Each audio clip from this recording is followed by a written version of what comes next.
ಒಂದು ಕಡೆ power sharing politics ಜೋರಾಗಿ ನಡೀತಾ ಇದೆ. ರಾಜ್ಯದಲ್ಲಿ ಬಹಳಷ್ಟು ಸಂಚಲನವನ್ನು ಮೂಡಿಸ್ತಾ ಇದೆ. ರಾಜ್ಯಕ್ಕೆ ಸಿಎಂ ಸಿದ್ದರಾಮಯ್ಯ ಅನಿವಾರ್ಯ ಅನ್ನೋ ಕೂಗು, ತಂದೆಯ ಪರ ಮತ್ತೆ ಬ್ಯಾಟ್ ಬೀಸಿದ ಯತೀಂದ್ರ. ಪವರ್ ಶೇರಿಂಗ್ ಪಾಲಿಟಿಕ್ಸ್ ಜೋರು ಹಿನ್ನೆಲೆ ಮತ್ತೆ ಯತೀಂದ್ರ ರಾಜ್ಯಕ್ಕೆ ಸಿಎಂ ಸಿದ್ದರಾಮಯ್ಯ ಅನಿವಾರ್ಯ ಅನ್ನೋ ತರಹದ ಹೇಳಿಕೆ ಕೊಟ್ಟಿದ್ದಾರೆ. ತಂದೆಯ ಪರ ಮತ್ತೆ ಬ್ಯಾಟ್ ಬೀಸಿದ ಯತೀಂದ್ರ ಇವತ್ತು ಮಗನಾಗಿ ಮಾತನಾಡಿದ್ರೋ ಗೊತ್ತಿಲ್ಲ. ಹಾಗಾದ್ರೆ ಯತೀಂದ್ರ ಮಾತಿನ ಮರ್ಮವೇನು? ಸಿದ್ದು ಬಣದ ನಾಯಕರು ಓಪನ್ ಸ್ಟೇಟ್ಮೆಂಟ್ ಕೊಡ್ತಿದ್ದಾರೆ. ನಮ್ಮ ನಾಯಕರೇ ಸಿಎಂ ಆಗಿ ಮುಂದುವರಿಯುತ್ತಾರೆ ಎನ್ನುವಂಥ ಓಪನ್ ಸ್ಟೇಟ್ಮೆಂಟ್. ಸಿದ್ದು ಪರ ಕೂಗಿ ಕೂಗಿ ಹೇಳುತ್ತಿರುವಂತಹ ನಾಯಕರು. ಇನ್ನು ಸಿದ್ದರಾಮಯ್ಯ ಪುತ್ರ ಯತೀಂದ್ರ ಅವರು ಹೋದಲ್ಲಿ ಬಂದಲ್ಲೆಲ್ಲ ತಂದೆಯ ಪರ ಬ್ಯಾಟ್ ಬೀಸ್ತಿದ್ದಾರೆ. ಇದೀಗ ರಾಜ್ಯಕ್ಕೆ ಸಿಎಂ ಸಿದ್ದರಾಮಯ್ಯ ಅನಿವಾರ್ಯ ಅಂತಿದ್ದಾರೆ. ಸಿಎಂ ಸಿದ್ದು 5 ವರ್ಷ ಕುರ್ಚಿ ಬಿಡೋಲ್ಲ ಅನ್ನೋ ಸಂದೇಶ ಕೊಡ್ತಿದ್ದಾರೆ. ಮೈಸೂರಿನಲ್ಲಿ ಮಾತನಾಡಿರುವಂತಹ MLC ಡಾಕ್ಟರ್ ಯತೀಂದ್ರ, ರಾಜ್ಯಕ್ಕೆ ಸಿದ್ದರಾಮಯ್ಯನವರು ಮುಖ್ಯಮಂತ್ರಿಯಾಗಿರುವುದು ಅನಿವಾರ್ಯ. ಬಹುತೇಕ ಕಾಂಗ್ರೆಸ್ ಪಕ್ಷದ ಶಾಸಕರ ಅಭಿಪ್ರಾಯ ಕೂಡ ಇದೇ ಆಗಿದೆ. ಸಿಎಂ ಬದಲಾವಣೆ ಕುರಿತು ಚರ್ಚೆ ಆಗಿಲ್ಲ, ಆದರೆ ಮುಂದಕ್ಕೆ ನೋಡೋಣ.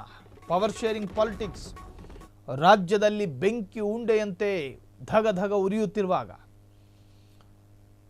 ಸಿದ್ದರಾಮಯ್ಯನವರ ಸುಪುತ್ರ ವಿಧಾನ ಪರಿಷತ್ನ ಸದಸ್ಯ ಡಾಕ್ಟರ್ ಯತೀಂದ್ರ ಹೇಳ್ತಾರೆ, ಮೊನ್ನೆಯಷ್ಟೇ ಅವರು ಹೇಳಿಕೆ ಕೊಟ್ಟು ಇಡೀ ರಾಜ್ಯಕ್ಕೊಂದು ಥರ ಸಿಡಿಲನ್ನು ಬರೆಸಿದರು.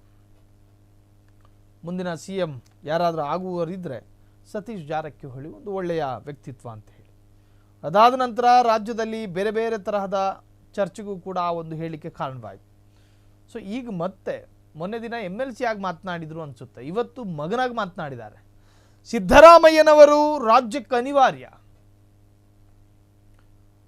ಅವರಲ್ಲಿರ್ತಕ್ಕಂತಹ ಚಿಂತನೆಗಳು, ಅವರಲ್ಲಿರ್ತಕ್ಕಂತಹ ಏನು ಅರ್ಥಶಾಸ್ತ್ರಜ್ಞದ ಜ್ಞಾನಗಳು, ಅವರಲ್ಲಿರ್ತಕ್ಕಂತಹ ದೂರದೃಷ್ಟಿ, ಇವೆಲ್ಲವೂ ರಾಜ್ಯಕ್ಕೆ ಬೇಕು. ದಾಖಲೆ ನಿರ್ಮಿಸಿದ್ದಾರೆ ಬಜೆಟ್ ಅನ್ನ ಮಂಡಿಸಿ. ಹಾಗಾಗಿ ಸಿದ್ದರಾಮಯ್ಯನವರು ರಾಜ್ಯಕ್ಕೆ ಅನಿವಾರ್ಯ. ರಾಜ್ಯದ ಕಾನೂನು ಸುವ್ಯವಸ್ಥೆಯನ್ನು ಹತೋಟಿಗೆ ತರೋದಕ್ಕೆ ಸಿದ್ದರಾಮಯ್ಯರ ಗೃಹ ಇಲಾಖೆ ಕಾರಣ. ರಾಜ್ಯದ ಬಡವರ ಪರ, ಜನಪರ, ರೈತರ ಪರವಾಗಿ ಅಹಿಂದ ಸಮಾಜದ ಧ್ವನಿಯಾಗಿ, ಪರಿಶಿಷ್ಟ ಜಾತಿ ಪರಿಶಿಷ್ಟ ಪಂಗಡದ ದನಿಯಾಗಿ ಮಾತನಾಡಬಹುದಾದ ಏಕೈಕ ವ್ಯಕ್ತಿತ್ವ, ಅದು ರಾಜ್ಯ ಕಂಡ 2ನೇ ಬಾರಿ ಮುಖ್ಯಮಂತ್ರಿ ಆಗೋದಕ್ಕೆ ಅವಕಾಶ ಸಿಕ್ಕಿದ ಸನ್ಮಾನ್ಯ ಸಿದ್ದರಾಮಯ್ಯನವರಿಗೆ ಅಂತ ಹೇಳ್ತಾರೆ ಯತೀಂದ್ರ. ರಾಜ್ಯಕ್ಕೆ ಮುಖ್ಯಮಂತ್ರಿ ಅನಿವಾರ್ಯ ಅನ್ನೋದನ್ನ ಖಾತ್ರಿಪಡಿಸೋದು ಹೇಗೆ? ನಿರಂತರವಾಗಿ ಜನ ಆಶೀರ್ವಾದ ಮಾಡಬೇಕು ಜನಪ್ರತಿನಿಧಿಗೆ. ಒಂದು ಕ್ಷೇತ್ರದಲ್ಲಿ ಬ್ಯಾಕ್ ಟು ಬ್ಯಾಕ್ 3ಕ್ಕಿಂತ ಹೆಚ್ಚು ಬಾರಿ ಶಾಸಕನಾದವನು, ಅಲ್ಲಿನ ಜನರ ನಾಡಿ ಮಿಡಿತ ಗೊತ್ತಿರುವವನು ಅಂತ ಅರ್ಥ. ನಿರಂತರವಾಗಿ ಒಂದು ಕ್ಷೇತ್ರದ MP ಆಗುವವನು, ಆ ಜನತೆಯ ನಾಡಿ ಮಿಡಿತವನ್ನು ಅರಿತಿರ್ತಕ್ಕಂಥ ಮತ್ತು ಅವರ ಕಷ್ಟಕ್ಕೆ ಸಮಸ್ಯೆಗಳಿಗೆ ಸ್ಪಂದಿಸುವಂಥ ವ್ಯಕ್ತಿಯನ್ನು ಅರ್ಥ ಕಲ್ಪಿಸುತ್ತೆ.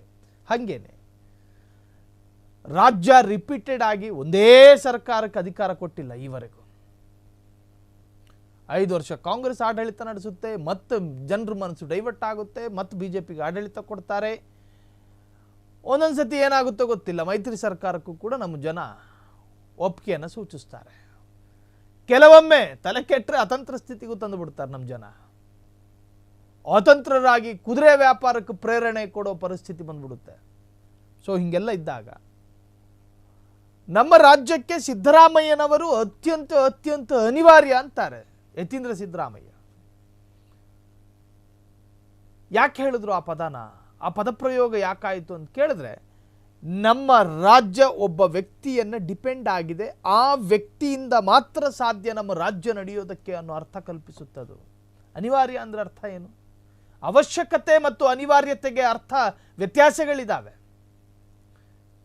ಸಿದ್ದರಾಮಯ್ಯ ರಾಜ್ಯದ ಜನರಿಗೆ ಅನಿವಾರ್ಯ, ಕಡ್ಡಾಯವಾಗಿ ಅವರೇ ಸಿಎಂ ಆಗಬೇಕು ಅನ್ನೋ ಅರ್ಥ ಕಲ್ಪಿಸುತ್ತದೆ.